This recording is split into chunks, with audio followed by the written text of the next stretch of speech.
Hello, welcome back to my channel, guys. Today I'm gonna review Attack on Titan episode 7, final season. So let's just get right into it. So the episode starts with Porco getting annihilated by the devils of Paradise. Yeah, these are the devils that you guys created, Porco.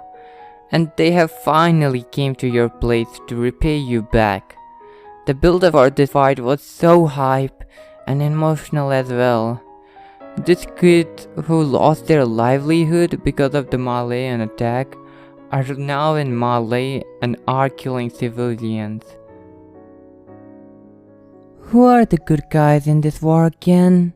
Attack on Titan has been asking this question all season, but it's beautifully articulated now that a full-fledged war is in swing between Malay's best and the Eldian devils. The previous episode begins this conflict, but every single character that the anime has carefully built over these 4 seasons comes into combat with each other in Assault, and it's just fantastic. This is a very busy installment, and it's likely to be a favorite for many, since so much of it is just titans falling on each other in a bit of supremacy.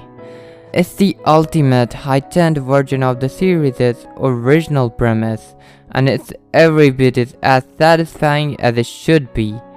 Attack on Titan has had several episodes that are just pure action and in the throes of war, but Assault is a much more complex exercise due to the series' recent changes and the build-up. Assault is the payoff of not just the first third of the season, but everything Attack on Titan has ever explored. This has become from a show to work together to kill the Titans, to work together with the Titans to survive, and now to how to kill other Titans using our own Titans' abilities. It's a chess match with monstrous giants, and it's still amazing how Attack on Titan can incorporate such strategy and precision into these blunt weapons of destruction. Assault is full of wonderful battles, like Eren and Mikasa against Galliard's Jaw Titan, John's assault on the Guard Titan, or Levi's strike against Zeke and his Beast Titan. However, what makes Assault work so well is not the action itself, but how it makes it genuinely difficult to root for anyone here. I found myself shocked. During all these battles, I truly didn't want to see any of these characters die, and Attack on Titan plays into that energy. It wants the audience to feel conflicted and unclear on who they should be rooting for, which becomes even more palpable when in combat. Assault seizes so many opportunities where characters are close to defeat and only for someone from their side to rush into their rescue at the last moment. This would feel manipulative in a later program, but here it's actually thrilling to see the strength of everyone's support. Additionally, there's a mutual respect of sorts between the Titan, as brief moments of commiseration are shared between Eren and Reiner, or Jean and Falco. The show has done its work to make sure that everyone's motivations here resonate, including the Malay folk that have been around for considerably less time. What also helps all of this war have a greater significance is how it explores its impact on both Gabi and Falco.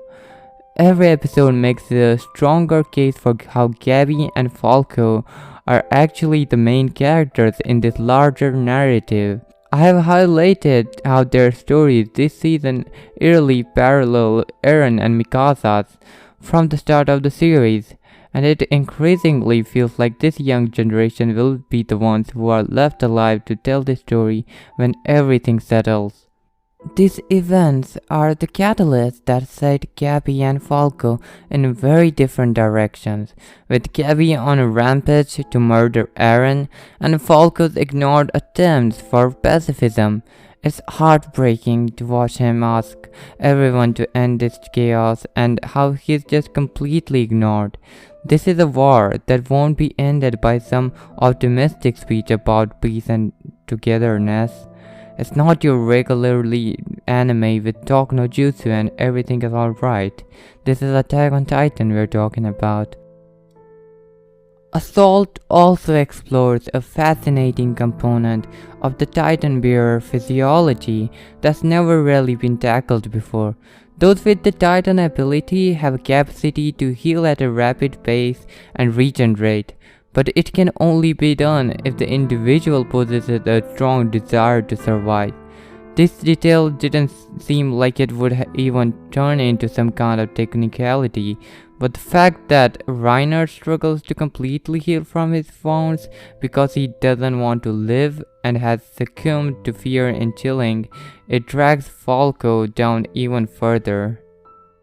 Falco becomes Reiner's champion throughout Assault, but it's the grim, human element that's featured throughout all of the intense action. Reiner had a shotgun in his mouth only a few episodes ago, so his defeatist attitude is not exactly new territory to us viewers, but it is for Falco, who's grown to idolize Reiner. It effectively reflects the object of terror that's present in so many Malian soldiers and a contrasting spectrum of responses to the unexpected attack. In lieu of all of his death and destruction, the person that Falco would turn to for support has already given up. The competition to decide which warrior will inherit the Armor Titan ability isn't over, but they are perpetually forced to be heroes here and fight for their future. Every fight in this episode is so satisfying that it's unnecessary to break them all down. There's gorgeous fight choreography from top to bottom, and it's at times overwhelming just how much happens here. However, what's by far one of the biggest moments in the season is to see Armin transform into the Colossal Titan for the first time. It's beautifully handled here, and there's still a bit whiplash to watch a cherub like Armin wipe out fleets of people with the very creature that he feared for so long. Also, Levi shows up and takes down the Beast Titan. When I first read this in manga, I was like, well, the Beast Titan really got took out quick, you know? But it's Levi at the end of the day, so anything's possible, and he's the most badass character ever written, like no one can tell me otherwise. And the ending moment where the blimp shows up and we see Hanji for the first time in this season. Oh man, I love Hanji.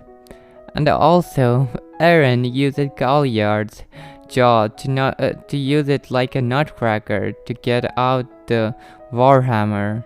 Man, that was brutal to see. You can just see in Eren's eyes and Eren's attitude at how much he has changed. Like, the thoughts he's carrying, the memories he's carrying. It must be so painful for him that he has changed so much.